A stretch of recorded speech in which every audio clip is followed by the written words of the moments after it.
बहुत समय पहले की बात है। एक हरे भरे घने जंगल के बीचों बीच एक शांत नीली झील थी। झील इतनी साफ और निर्मल थी कि जब कोई उसमें देखता तो उसे अपना चेहरा नहीं बल्कि पूरा आसमान दिखता। पेड़ों की परछाइयाँ उसमें तैरती और हवा की हल्की सरसराहट उसके पानी को धीरे धीरे हिलाती रहती। उस जंगल में पक्षी गाते, तितलियाँ उड़ती और हवा में फूलों की खुशबू फैली रहती।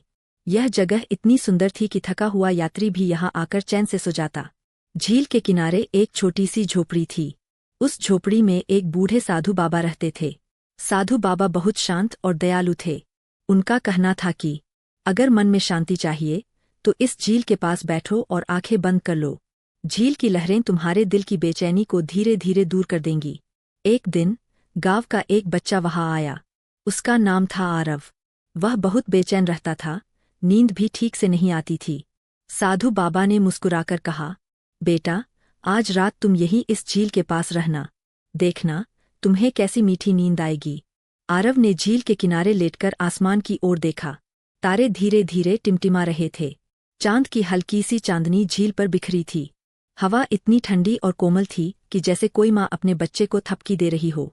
धीरे धीरे झील की लहरें गाने लगीं, छप छप, छप छप। वह आवाज आरव को लोरी जैसी लगी।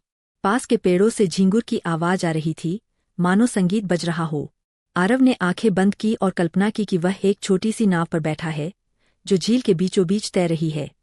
नाव धीरे धीरे हिल रही थी और ऊपर तारे उसकी रखवाली कर रहे थे। उसने महसूस किया कि जैसे सारी चिंताएं हवा में उड़ गई हों। उसका शरीर हल्का हो गया और उसका मन बहुत शांत। धीरे धीरे उसकी सांसें लंबी और गहरी होने लगीं। बाबा दूर से देखते रहे और मुस्कुराए। उन्होंने धीरे से कहा, यही है नींद का जादू। जब मन शांत हो तो शरीर खुद मीठी नींद में डूब जाता है।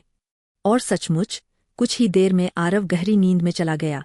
सीख: जब मन भटकता है तो नींद नहीं आती, लेकिन अगर हम प्रकृति की गोद में जाए, गहरी सांस ले और अपने विचारों को धीरे धीरे शांत करें, तो नींद खुद हमें अपनी बाहों में ले लेती है।